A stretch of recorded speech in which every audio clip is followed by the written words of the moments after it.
All right, everyone. Thank you for joining us tonight for the first Unwalkers session of this summit.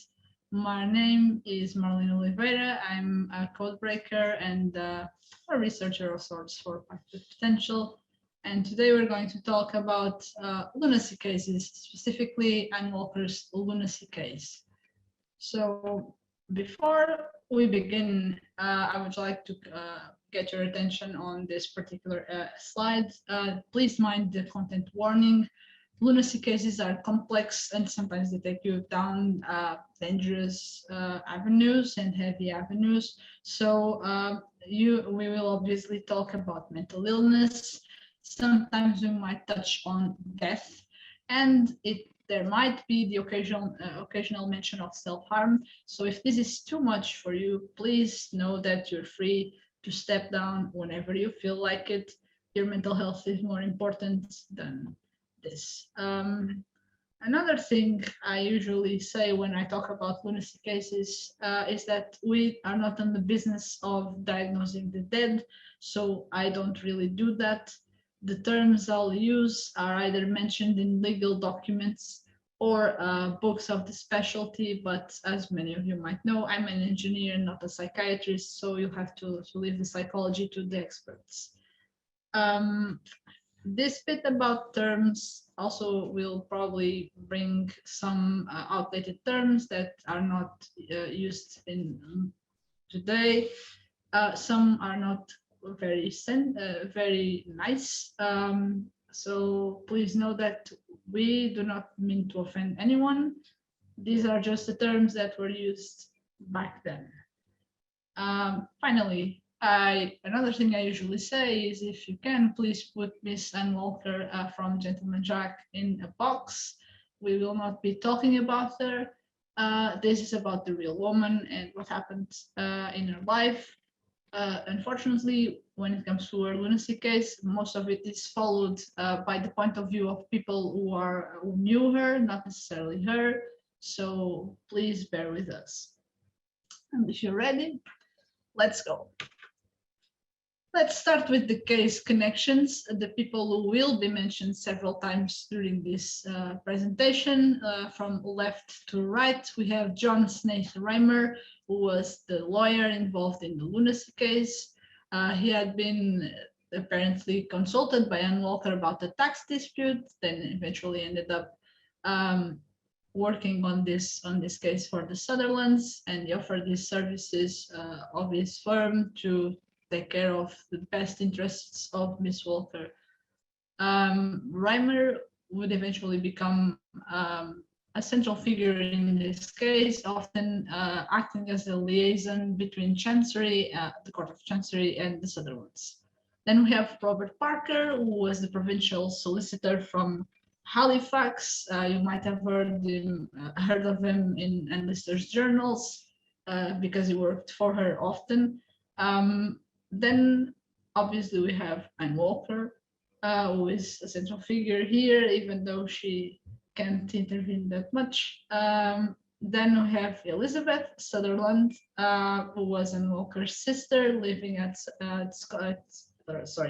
Scotland in 1843 when this case started. And then we have Captain George Mackay Sutherland, who was Ann Walker's brother-in-law and ended up with some responsibilities during this time. Other recurring names you'll hear about are Dr. Henry Stephens Balcombe, who was a physician from York and previously treated Ann Walker for various ailments, and Dr. Edward Winslow, who was one of the masters in lunacy at the time. So let's start with 1843, which was a year full of legal events for Ann Walker, and quite a consequential year for this case. So in 1843, Miss Walker got herself into a bunch of legal issues, varying from stuff like that housebreaking reported on this newspaper article, which is connected to a debt to a tenant. Basically, the local bailiffs went to Shipton Hall and wouldn't leave until she paid. Trouble ensued, and stuff had to be resolved later by lawyers. There's also a dispute with the ordnance survey, because sometimes people go into land that isn't theirs and anger their people, their owners. So Miss Walker apparently kicked out the ordnance survey out of Shipton Hall. The reasoning given was that they messed up her garden. So she did one thing that a Mr. did many times, but probably she went a little bit overboard in this case. And then we have, of course, Horncastle versus Walker, which did not start in 1843, but the case entered Chancery on this year. It was a dispute about payment for an acquisition of land, specifically Smith House, which is adjacent to Anne Walker's land in Crow Nest. And there's a curiosity about this land. At the time, it was inhabited. The house was inhabited by another lunatic. His name was William Town Radcliffe, and he had a life interest to live there till he died, because the house belonged to his father. According to his Inquisition of lunacy, William had been deemed a lunatic with lucid intervals from 1815 onwards.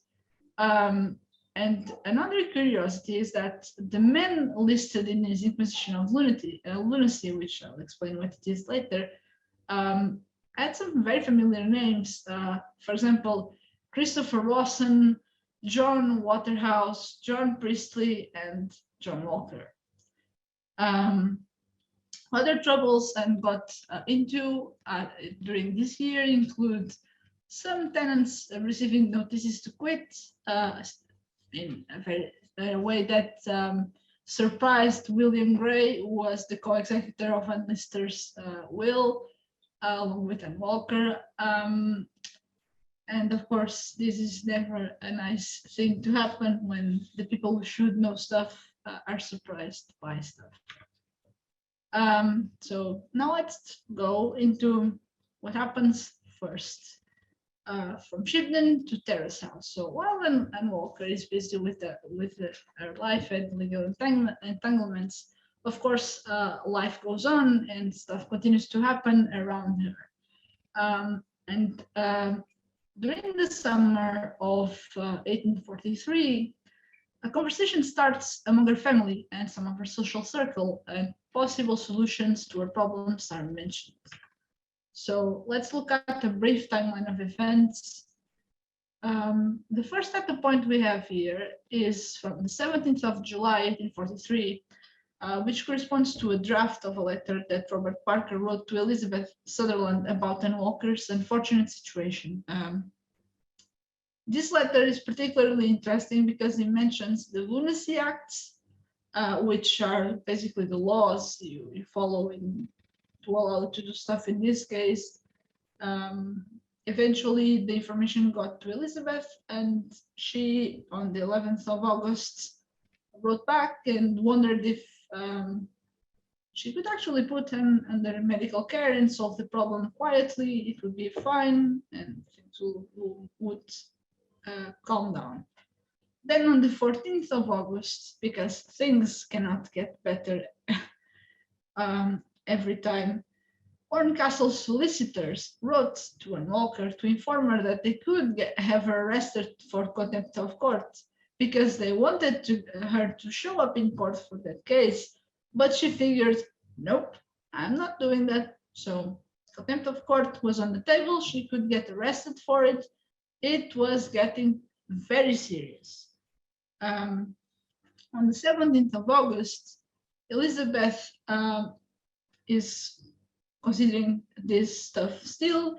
She writes to Parker and tells him basically, I leave the decision to you and my uncle Edwards, because you guys are closer to the matters and more informed. I will sign whatever you need to get this fixed. On the 24th of August, after the issue with the bailiffs, Elizabeth is alarmed and she thinks that the situation can only get worse. So she decides to travel to Halifax. On the following day, Captain Sunderland follows her back to Halifax too, because at the time he was hunting with a cousin from Elizabeth's side of the family. On the 1st of September, things have evolved to the point that there are already plans to convince Anne. At the time, the idea is just to convince her to put herself under medical care, because Dr. Belcom thinks if she can be persuaded to go voluntarily, things might go smoothly. On the 8th of September, Dr. Belcom writes to Parker again to say that Captain Sunderland had asked him to expedite the process, so he has to put everything in motion faster than he anticipated. Whereas on the 1st of September, he considered going to Shibden. By the 8th, he knows he can't, so he has to send someone else to do that. And then on the 9th of September, Anne Walker is removed from Shibden Hall, and that's when an event that you probably have heard about happens. So when Robert Parker went to Shibden Hall on the 9th of September 1843, he was there with Captain Sunderland. Eventually, Mrs. Sunderland joined them and Captain Sunderland. And when they got there, Anne Walker was not there anymore. So this extract that you see here is from Robert Parker's memorandum concerning the removal of Anne Walker from Shibden. This is the part of the extract from the 9th of September, and it says, I found from Mr. Short, the surgeon that Miss Walker had been removed that morning in a carriage to the neighborhood of York under the direction of Dr. Belcom. So she wasn't there when Parker and Sunderland arrived. Captain Sunderland, after waiting about half an hour, took the fly for Mrs. Sunderland to Pine Nest, who returned with him to Shibden Hall. That after hearing all particulars of Miss Walker's departure from Shibden, Mrs. Sunderland and the captain, in order to obtain a requisite wearing apparel, proceeded to Miss Walker's red room, which they found locked, and not finding any key that would open the door, they directed Jennings, the constable, to open it, which he did by taking it off the hinges. So first Anne is removed, leaves Shibden, then Parker arrives, then the door is removed. She was not taken by force. So at least there is nothing showing that she was taken by force. You probably heard some interesting stories about this, but this is what the document says. You don't need to trust me. Just copy that archival reference, get yourself a copy, read it. It's a very interesting document, and I recommend doing that. Moving on. So she went to York, and on the 12th of September, she is admitted at a private asylum called Terras House. This is an extract from a list of patients being treated at Terras House in 1943. This is part of the reports from Chancery visitors, which were people from the court whose job was to visit asylums and check if the lunatics were well treated and if the facility met the actual requirements to provide them adequate treatment. So Anne shows up along with other 6 people. Her marital status is a spinster. She's obviously, her address is Shibden Hall. The admission date is 12 September 1843, and the person who signed that was Elizabeth. So in this regard, she helped.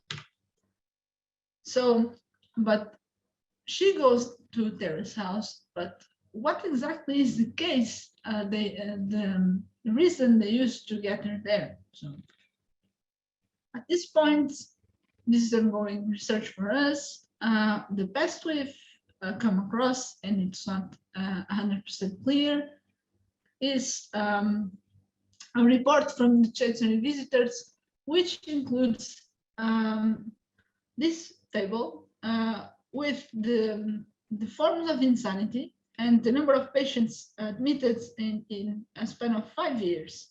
In 1843, at Terras House, there were 2 patients admitted, and Walker was one of them. And there was another woman. As you can see here, one of them was admitted due to mania with intervals comparatively lucid, which means that the person can suffer from what they call ordinary madness, which means the person's conversation conduct is absurd or irrational. And then the other person was admitted for melancholia. So we can't say for sure which one it was used as a cause by the medical professionals to get her admitted, but according to this statistic, could be one or the other. But we've mentioned Terras House, but how was life at Terras House? Was this really awful as those asylums we see in some books? Well, turns out it's not that bad, aside from not having the liberty to go anywhere and do whatever you want, like you do with your life. So this is an extract from the newspaper. It shows an advertisement for that establishment. They even have the name of the owner with a typo. She is Mrs. Toes, not Mrs. Toes. The system adopted there is extreme kindness and bountiful table. So they are well fed and entertained and treated as rational, and they hope for the best with medical treatment. As I said, these asylums were inspected by Chancery visitors. This was no exception.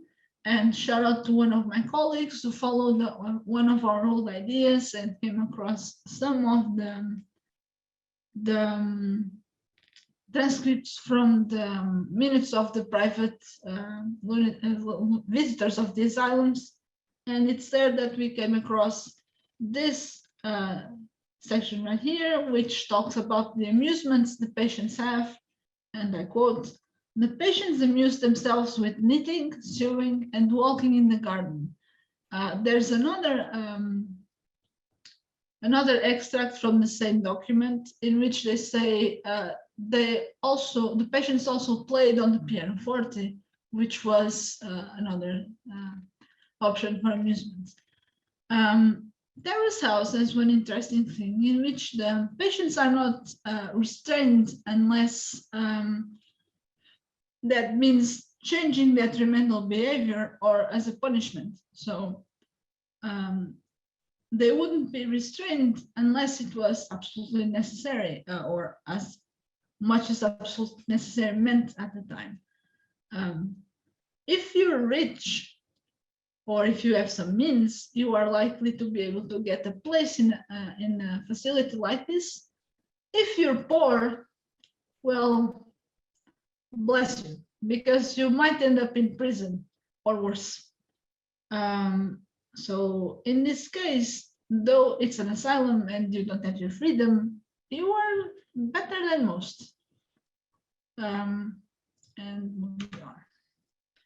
So while Anna is at Terras House, things continue to evolve. So another short timeline, because we don't have a lot of time to go over in detail.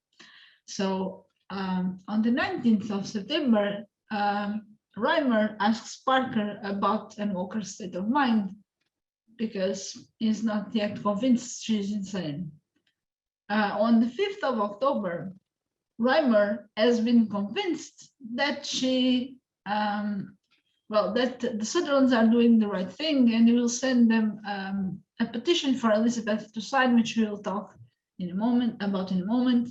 On the 7th of October, Elizabeth tells Parker that Reimer has interviewed Anne Walker 3 times and he now is convinced that she's totally unfit to manage her affairs. Then on the 12th of October, the solicitors from Reimer's firm asked Robert Parker to give them evidence to support the petition for the Lunacy Commission. And this is where the legal stuff gets interesting. So Anne Walker is at Terras House. Reimer is trying to get the Lunacy Commission approved, and everyone else is convinced that this is all for the best. What happens now? So before you get the Lunacy Commission, you have to petition the Lord Chancellor. And the petition is something like we have here in this extract from Joseph Elmer's book. This is anonymized, but this is an extract, basically a transcript of Anne Walker's petition for the commission. We are very lucky to see this. This was shared back in 2019 by Sun Ricken on Twitter. It was marvelous, a fantastic find. Well done, Sun. And it gives us an idea of what the text in the petitions looked like. Then, once this bond is in motion, a venue must be arranged by the solicitor. Witnesses may be summoned by the solicitor, and the sheriff is in charge of assembling a jury of 24 honest and lawful men from the immediate neighborhood of the lunatic, alleged lunatic, I'm sorry. And this is important, as we'll see later. So in Anne Walker's case, the jury will not come from any list. It will be a jury of people who have more or less the same rank she has. So you can expect some interesting names showing up. Oddly enough, you might think that the alleged lunatic is entitled to be notified, but that's not the case. Though the commissioner suggests that the solicitor gives them a notice in writing, including the nature and object of the inquiry, the time and the place.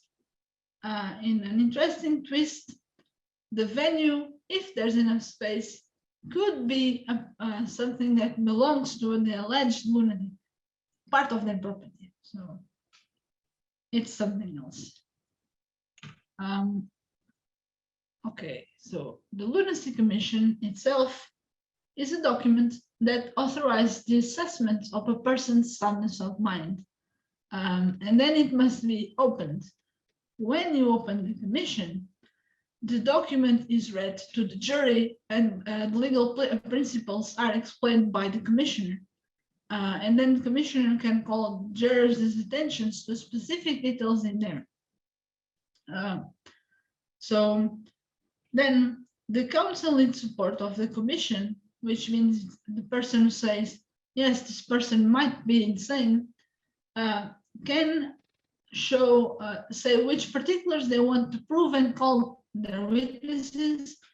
If you have a counsel opposing the commission, which means this counsel is in favor of the lunatic being sane, that counsel can cross-examine examine the alleged lunatic and produce the evidence to prove sanity. With very few exceptions, the jury does not decide without inspecting the lunatic.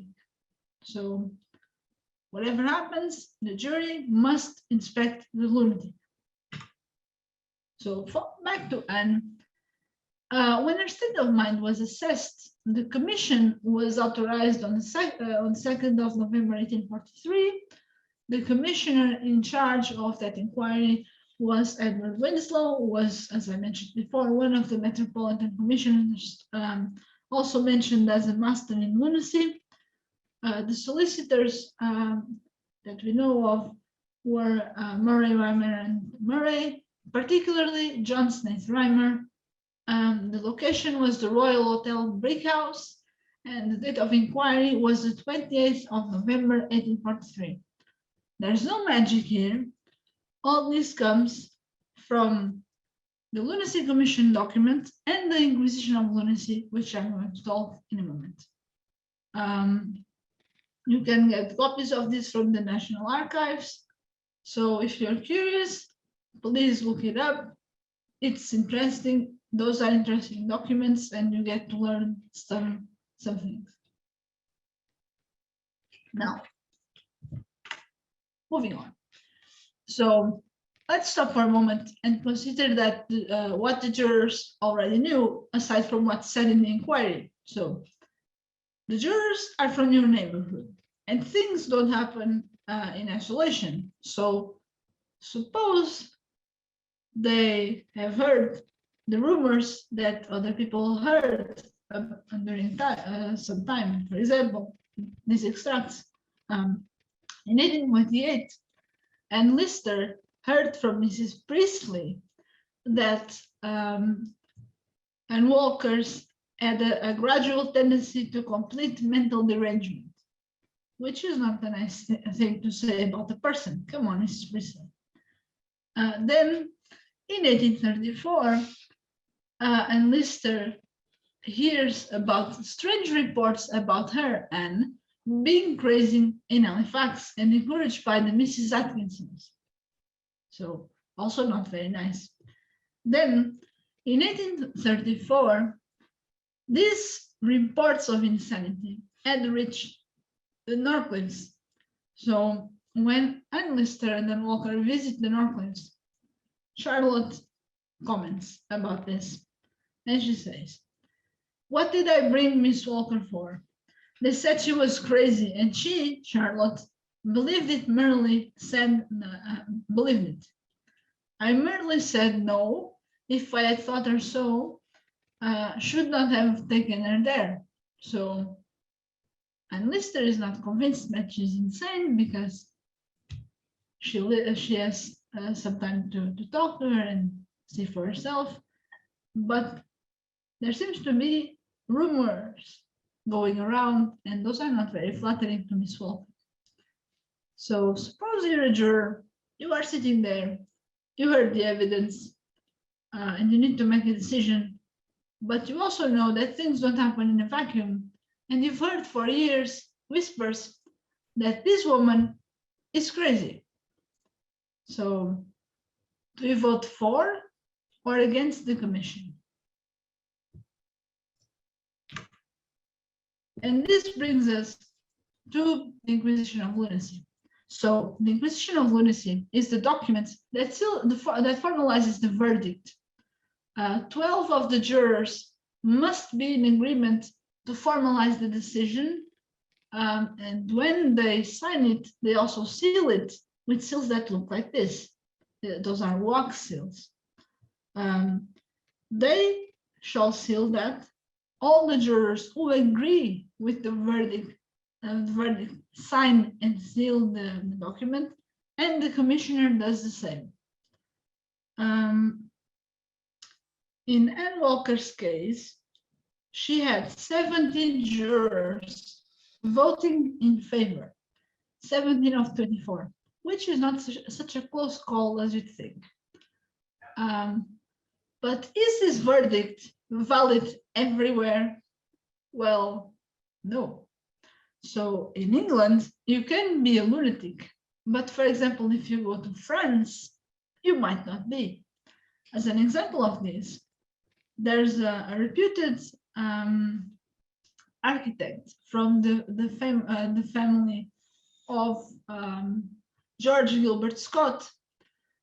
This was his son, George Gilbert Scott Jr., an accomplished architect who also apparently had some unruly behavior and a drinking problem.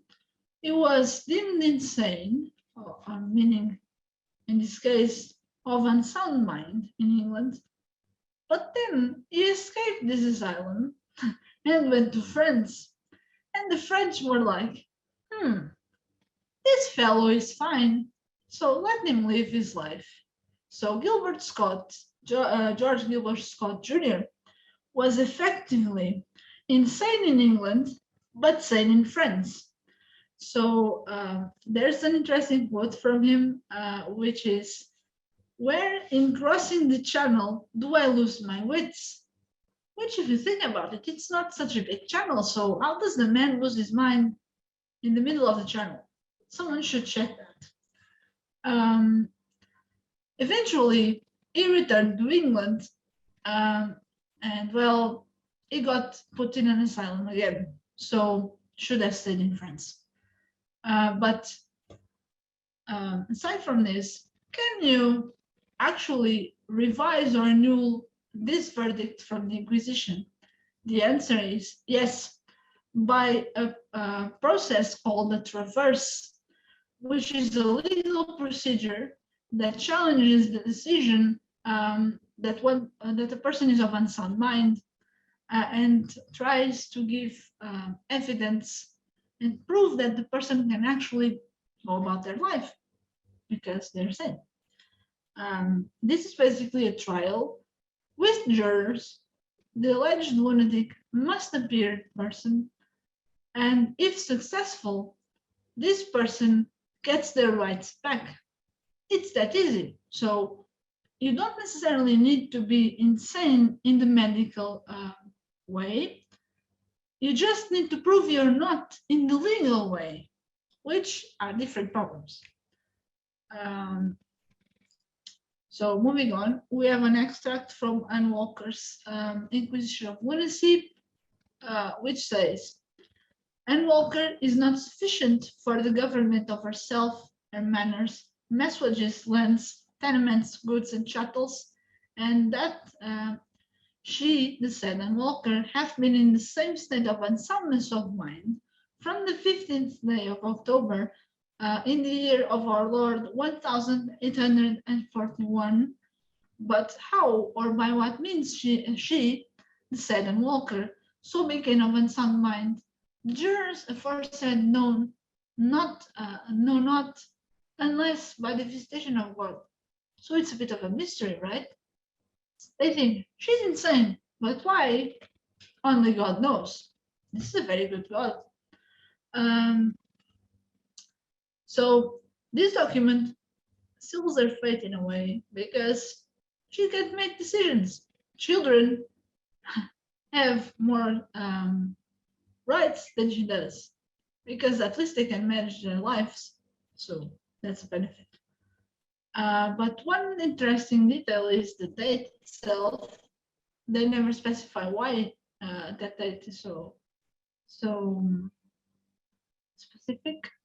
And then unsoundness of mind opens an interesting thing, which means the person can have lucid intervals. But at the time, there was no consensus on definition of lunacy amongst the doctors. And people went into asylums and they were not necessarily insane. And there are books about this. I encourage you to read about the topic because it's very interesting. But the question remains, how do you distinguish between what's lunacy and what's not? If there is a consensus of on what constitutes lunacy and what doesn't. Of course, you might have the black and white cases, but what about the gray ones? What do you do? Okay. So Anne is now deemed to be of unsound mind. She can manage herself or her property. Who is going to do it for her? And that's when committees come in. So a committee is someone deemed fit and proper to take care of a lunatic and look after their estate. There are two types: a committee of the estate who manages the estate itself, which means the money, the property, payments of accounts, leases, all that stuff. They must maintain a periodic account about the management of the estate, and pay the committee of the person an allowance for the maintenance of the lunatic. In Anne's case, our committee of the person got 1,500 pounds per annum at the end of 1844, 1,200 pounds per annum at the time of Captain Sutherland's death. It was the committee of the estate at first. Elizabeth was the committee of the person. So the committee of the person is responsible for the lunatics' well-being, clothing, all the basic necessities. That's the realm. They pay personal accounts, and they don't need to maintain an account of the expenses, but it's advised that they do so. Committees can volunteer for this role, but they must be approved by the court. And to do this, they must be eligible. So their station in life is important, their relationship to the lunatic is important, their personal responsibility and character, their age, and any other factors. But they should be the people who are going to take good care and promote as far as can be the comfort of the lunatic. So they must zeal for the lunatic's best interests in every regard. Does it happen all the time? That's open for discussion. But committees are not all powerful. They have rules and they answer to the court itself. So committees of the estate who are more likely, or their function is to handle the money and the estate, must follow specific rules, and as I said, keep a record of expenses.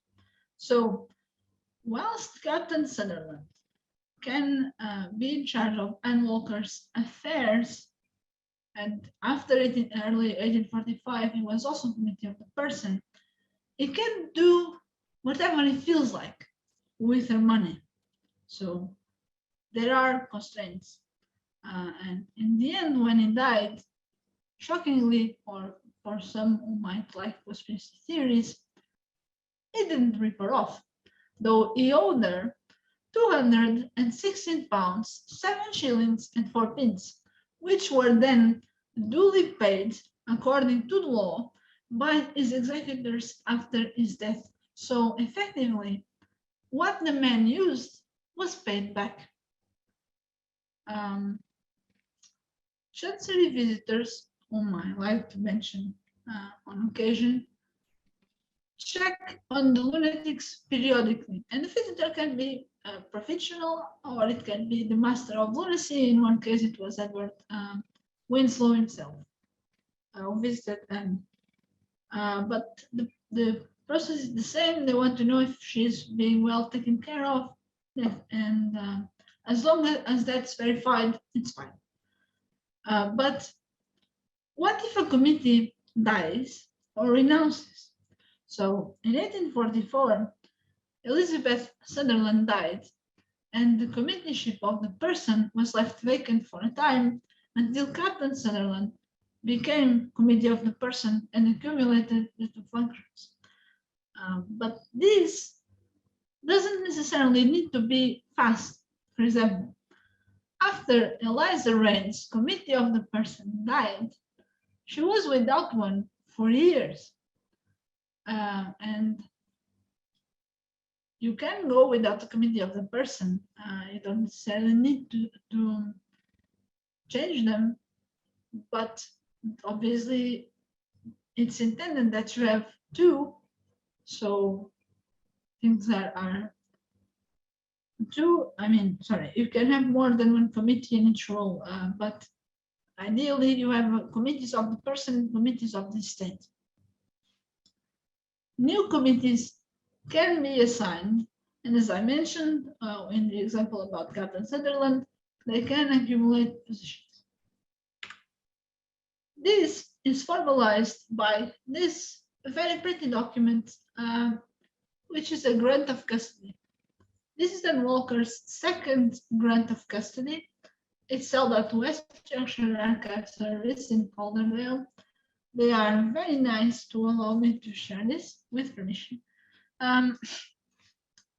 And as you can see, it's a bit scrolly, it's very elaborate in details, and it has these little holes here, which then would be where a ribbon would be attached with a big wax seal,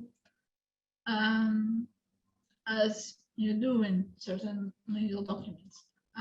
This one, apparently, I'm not sure, I didn't ask, but I will. If they still have the seal, I've seen seals like the one that should be here, used by for same purpose, but broken in pieces. So I don't think I've seen more than half of one. The other bits were a bit destroyed. So this one is from 1847. The second grant that gives Harriet Dyson and John Rawson permission to be committees of the person and the estate of Van Walker, respectively, and this basically seals that deal. Okay. Great. So the lunacy case is more or less done.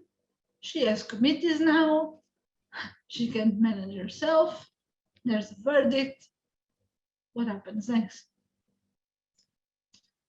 So after Captain Sunderland died in 1847, and eventually Mrs. Ann Walker died later on that year, and moved to Cliffhill.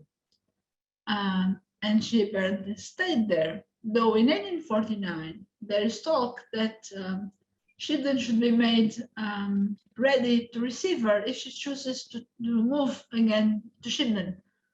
But apparently she didn't. According to the census records, she was living at Cliffhill in 1851.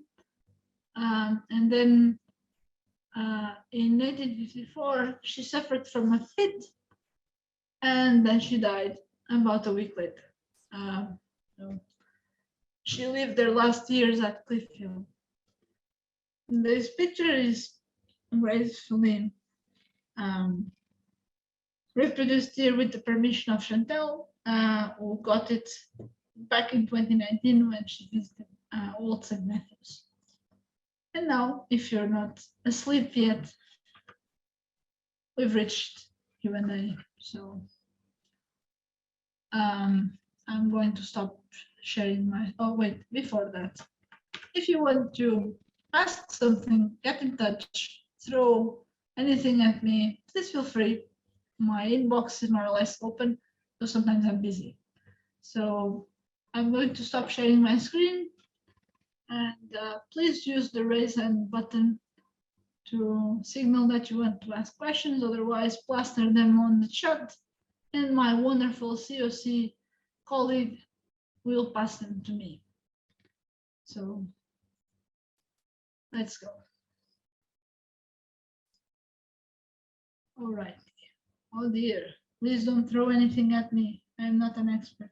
I just like lunatics. Okay, Patty Book, would you like to unmute yourself? Yes, can you hear me? Yes. Quick question. I don't recall if Ann Walker was given notice of her commission and whether or not she attended. Okay, so it's not mandatory that the alleged lunatic attends the commission. So far, I don't think we've seen any example of such notice being given to her. But as I said, this for us is ongoing. We've tackled this for the first time in 2019, so it takes some time. It's a process. The law only says that she must be. She doesn't need to be notified. She, by courtesy, should. It's polite that they do so. What they say is that the alleged lunatic must be accessible to the jury. So during the process, if anyone wants to cross-examine them, they must produce the lunatic and let them ask questions. So you might not even be too aware of what's happening, but you need to be there if they want you to be there. I've read an example of a person who suffered from a disability. She thought she was 5 years old. This was reported in the newspaper. And she was called in front of the commissioner who asked her questions, but she wasn't quite understanding what was happening. So it's like you are asking questions to a 5-year-old, but it's an adult. So it's quite an heartbreaking example. So you can be there, you should be there, but it doesn't necessarily mean that you are notified or even aware of what you're doing. So the alleged lunatic is the person with less power in the process. And as far as you know, there was nobody there representing her or trying to suggest she wasn't a lunatic. As I said, this is ongoing research. We are still having a look at that. Right now, I don't want to get myself glued to any conclusions. So as things move on, we will continue to investigate. And as you might have been aware by now, we don't do things without receipts. So, okay. Stop giving them my secrets, Livia. Let's see. Questions. Anyone else? I'm looking at more questions. Okay, this is a good one. Is there anything concrete and sister could have done to affect the lunacy case / advocate for her? Yeah.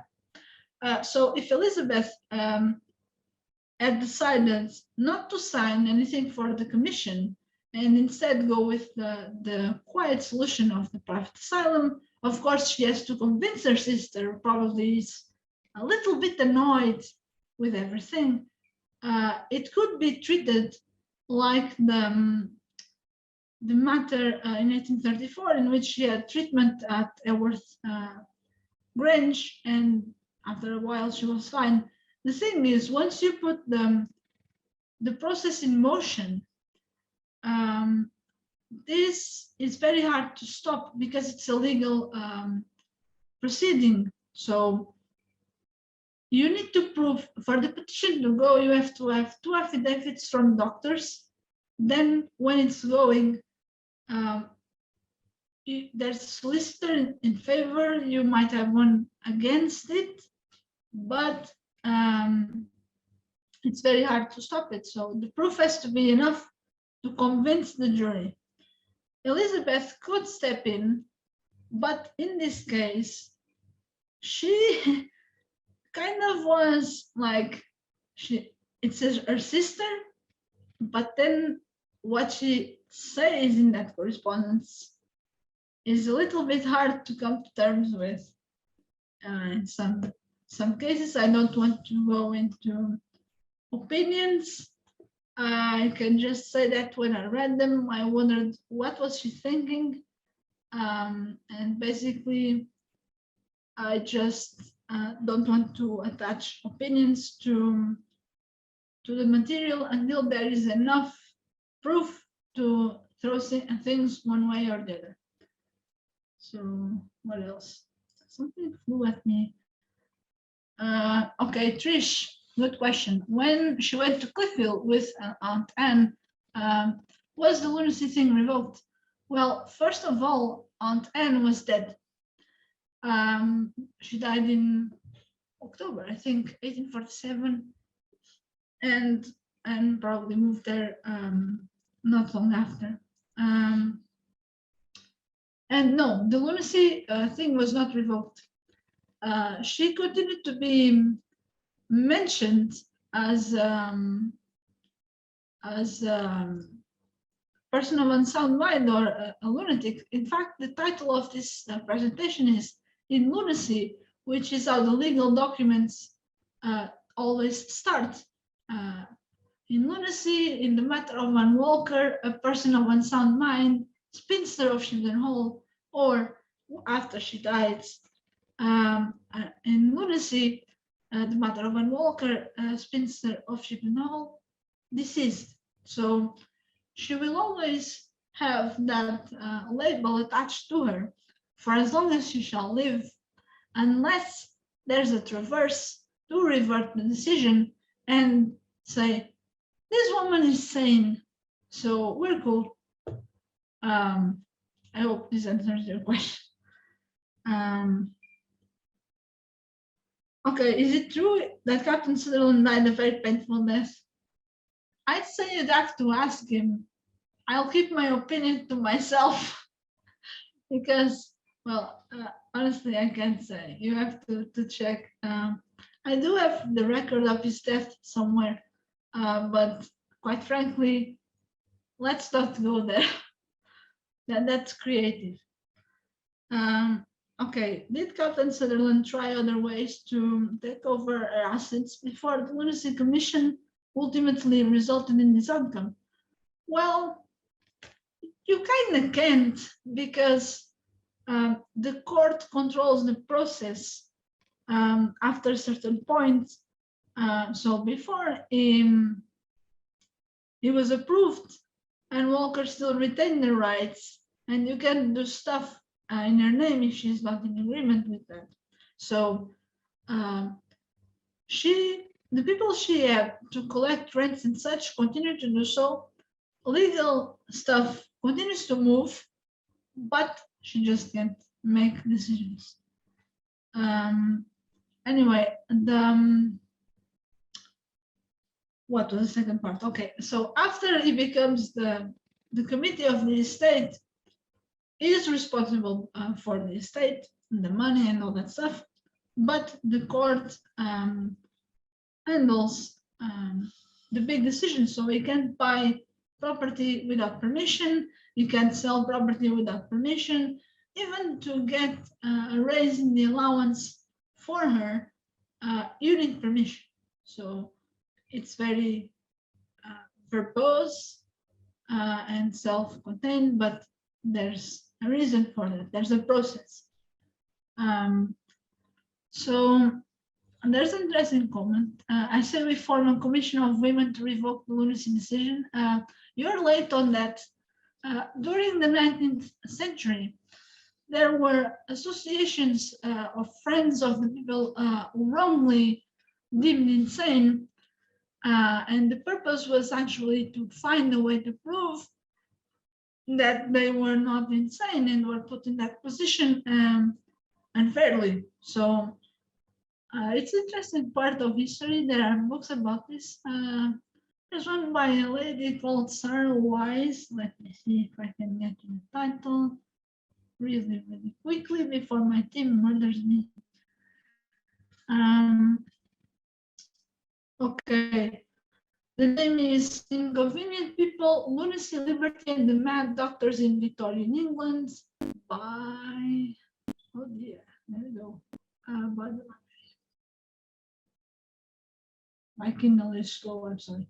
By Sarah Wise. So it's a book dedicated on cases, dedicated to cases of lunacy in which the people deemed insane were not actually insane.